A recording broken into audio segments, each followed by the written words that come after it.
de stockage de la matière première. Voilà. Ok. Il faut dire que quand la matière première arrive, il y a encore des déchets. Donc, le rôle, c'est vraiment de faire le nettoyage. Voilà. Donc, cette unité, c'est juste pour le nettoyage. Après le nettoyage de la fibre, nous procédons au traitement du coton. Voilà, parce que le coton, à la base, les fibres là sont entourées de graisse. On dit que le coton est hydrophobe. Il ne prend pas ni les alcools, ni la bétadine, ni l'eau.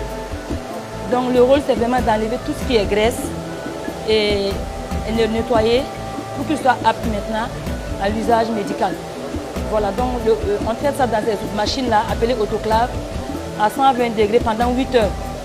Il y a au moins 7 produits chimiques qui rentrent en jeu, tels que la soude, l'acide, voilà, et puis le peroxyde pour le blanchiment. On passe au lavage.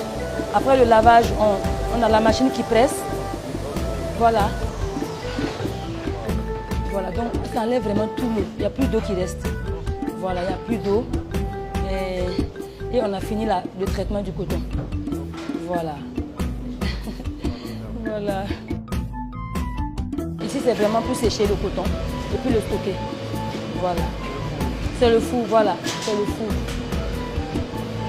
Ok, la fibre séchée va subir la procédure de cardage. Voilà, donc c'est vraiment le plus gros boulot. L'entrée, c'est par là. Il va dispatcher le coton dans les chaînes, les 4 chaînes qui vont carder le coton. Voilà, vous voyez, c'est le coton comme ça. Voilà, toutes les...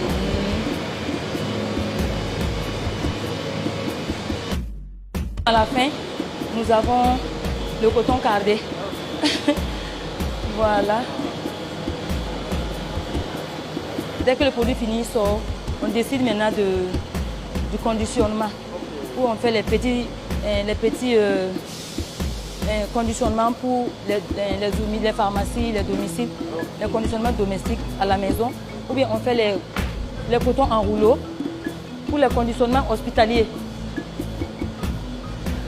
Voilà, donc cette machine est là pour enrouler, pour rendre ça plus petit, parce qu'il fait 500 grammes.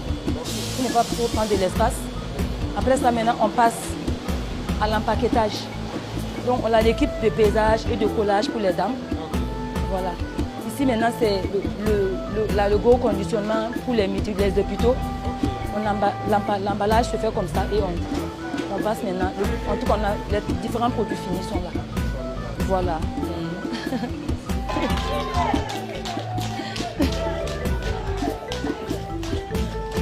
Ok. D'accord. Cette étagère expose tous nos produits que nous faisons actuellement. Nous avons les différentes étapes de l'égrenage jusqu'au produit fini. Nous avons la possibilité de faire le 1 kg au besoin.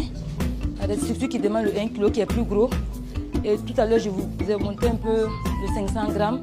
Nous avons le 100 grammes et nous avons aussi le 50 grammes. Et nous avons ce coton que nous avons décidé de le faire nommé Faso B pour le citoyen lambda. C'est pour la grande consommation. On veut occuper tous les deux circuits, autant bien le circuit médical que le circuit non médical. Donc la gamme Faso B est dans les marchés, les boutiques. Et la marque Sofacorp est dans le circuit médical. Voilà. Et ça, c'est le coton cardé pour les plâtres. Voilà. Lui, son emballage, il est fait avec du papier craft. Il est différent des autres. Voilà. Aussi, il y a les bandes qu'on fait à base de coton. Il y a les compresses, les tiges coton. Et puis les disques démaquillants qui sont vraiment très, très demandés. Pourquoi pas les couches hygiéniques à base de coton bio pour les enfants et puis pour les dames. Voilà.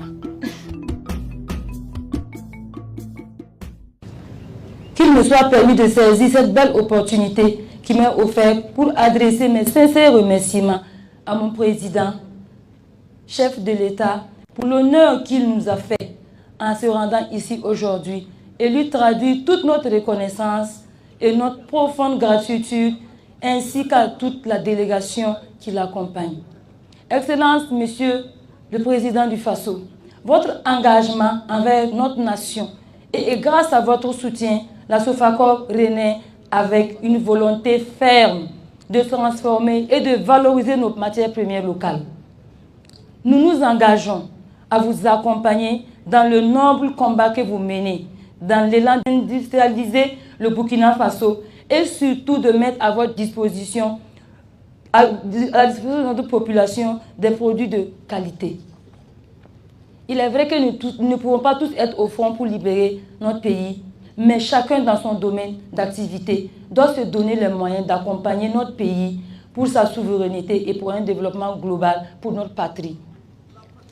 Je ne saurais terminer mes propos sans adresser mes sincères remerciements aux autorités du ministère en charge de l'industrie et du commerce, à la direction et au directeur général du Fonds burkinabé de développement, à la direction de la Sofitex, à la Sonabel, pour leur accompagnement et leur confiance accordée. Mes remerciements s'adressent également à ma famille et à toute personne qui ont œuvré à la réalisation et à la revue de l'unité, qui nous permet de retrouver les emplois perdus et grâce à la capacité augmentée de recruter encore davantage du personnel. Lorsque nous sommes arrivés, quelque temps après, nous avons appris l'histoire de cette unité qui avait été fermée il y a quelques années de cela, dû à des problèmes donc, entre Burkinabés, je dirais. Nous avons cherché à comprendre, j'ai envoyé les équipes rencontrer donc, la dame et j'ai compris qu'il y avait une main-d'œuvre qualifiée qui travaillait à transformer nos matières premières, qui s'est retrouvée au chômage. Et il était de notre devoir de mettre tout en œuvre pour que vous puissiez reprendre le travail. C'est tout ce que nous avons fait pour l'accompagner et l'aider donc à retrouver des machines, réinstaller et pouvoir reprendre le travail. Donc je vous félicite tous pour votre patience, pour votre résilience, pour votre abnégation. Ce que vous faites, vous pouvez penser que c'est une petite unité, mais je viens de voir dans le showroom qu'il y a de la perspective de continuer à produire beaucoup d'intrants médicaux au profit donc, de nos hôpitaux et de nos populations. Mais retenez une chose, la chose la plus importante, c'est cette capacité à pouvoir transformer notre matière première. Qui d'entre nous n'est jamais tombé malade? Qui d'entre nous ne s'est jamais blessé? Nous partons tous à l'hôpital, on utilise le coton hydrophile, on utilise les compresses, les bandes et tout, mais très souvent, c'est notre propre coton que nous avons subventionné en agriculture ici, que nos populations, nos braves paysans se sont donné corps et âme à produire, qui a été exporté, transformé juste un peu et qu'on revient nous vendre au kilo très cher, pendant qu'on le paye dans nos champs ici à 200 à 300 francs. Mais cette transformation sur place, voilà que ça crée de l'emploi et c'est une fierté, c'est une indépendance. Et lorsqu'on parle de souveraineté, c'est ça. Produire, transformer et consommer.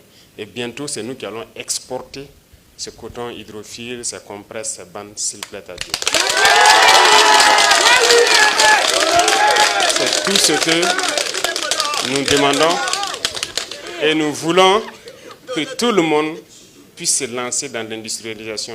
À travers elle, j'encourage tous les opérateurs économiques à se lancer. Déjà, beaucoup de personnes nous ont approchés dans le même schéma pour transformer et créer donc, de l'emploi, créer donc la matière première pour nos hôpitaux. Donc nous allons eux aussi les accompagner, les encourager et aller les soutenir comme on peut. Donc félicitations à tous, bon courage et bon vent à l'unité.